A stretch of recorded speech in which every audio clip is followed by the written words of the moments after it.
Round 7 of the FIM Motocross World Championship was a slow start for Benoit Paturel. He got caught in the gate as a few riders fell on the entry into turn 1. One of them, on his own, was Alvin Osland on the Yamaha, but it was Dylan Ferrandis who grabbed the Fox hole shot ahead of everybody else. Jeffrey Hurlings, though, didn't make a great start, but he was soon onto the rear wheel of his teammate, Paul Jonas, made that pass to go into second, and then the next 4 laps chased down the number 4 of Dylan Ferrandis before making the pass on lap 7 to take the lead. Max Anstey worked his way into third with that pass on Paul Jonas. Dylan Ferrandis circulated on his own in second in the closing stage of the race. Jeremy Seward first found his way past Alex Tonkoff to go into 5th, and then Paul Jonas to take 4th, which is where the Suzuki rider would finish at the end of moto number 1. Max Anstey came home 3rd, Dylan Ferrandis 2nd, but it was Jeffrey Hurlings who was victorious in moto number 1. His win streak intact after the first race.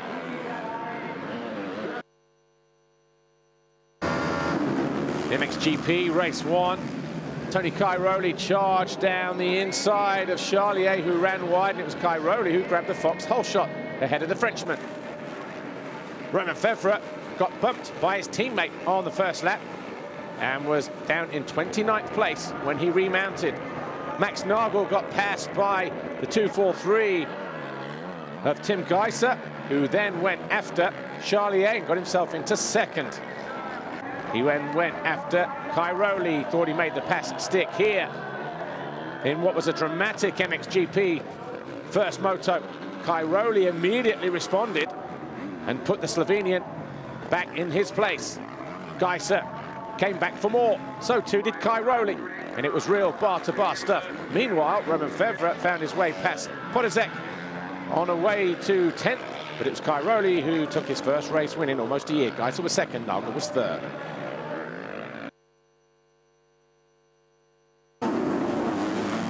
MX2, race 2, not such a good start for Jeffrey Hurlings down on the right-hand side. Paul Jonas grabbed the Fox hole shot. Right behind him was Dylan Ferrandis, but then turn 2, Jonas lost the front and went down, handing the lead to Ferrandis. Wasn't long though before Max Anstey found his way past the Frenchman, and he led. Hurlings was on the charge. He found his way past Benoit Paturel, went after the Suzuki of Siwa, but it was Anstey who crashed out of the lead on lap 11. He remounted in 5th, and that's where the Brit would stay. Hurlings got his way onto the rear wheel of Siwa. Siwa also found his way past the number 4 of Ferrandis, and it wasn't long before Hurlings went through into 2nd. The fireworks between these two, though. Lots of challenges for the lead. Siwa giving it as good he was taking it. Siwa eventually had to settle for 2nd behind Jeffrey Hurlings, who waited until the final 2 laps to make that pass stick, which was good enough to claim another overall Grand Prix victory. Ferrandis on the podium for the 2nd time this year. Siwa, his 6th podium in a row, coming home in 3rd. But Jeffrey Hurlings still undefeated in 2016 in MX2. Siwa pulling clear of Jonas in 2nd place in the championship. Win number 54 now for Jeffrey Hurlings in the books. And of course, as we head to Trentino in Italy in a week's time, Hurlings will hold another red plate on the front of that Red Bull KTM. Show your trophies, guys. Make a smile. Yeah, I mean, I've been sick already, and now obviously I took a win. Took not such a good start, but obviously Stefan doesn't like me, but now he's apparently sending his riders to try to clean me out. So that's not so nice, but that motivates me more to break records because I don't like him.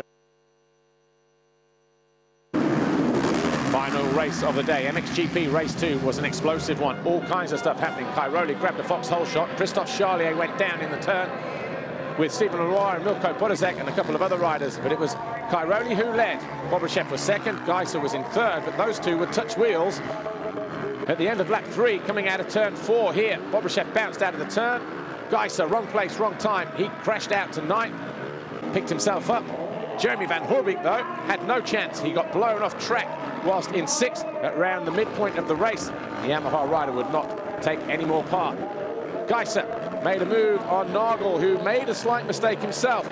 That was for 5th place. He then went after Guillaume, got himself into 4th. claiming vital World Championship points in the process. He would stay there in fourth with the Honda Garibaldi rider. Kai Rowley came home to take a double moto win. Bobryshev was second, Fevre was third. And for Kai Rowley, that was his first overall Grand Prix victory since Matterley Basin, 24th of May last year. Geiser, second overall, Bobryshev third, Nagel, Fevre, your top five. Championship looks like this. We have a new red plate holder. Geiser now 8 points clear of Fevre. Kai Rowley closing in on both of them, though, with his overall win this weekend. And for Kai Rowley, that was his fourth victory around this Tal Kessel circuit at Teushenthal. Bobby's first podium since round one. And Tim Geiser holds the red plate as we head to Italy in round 8.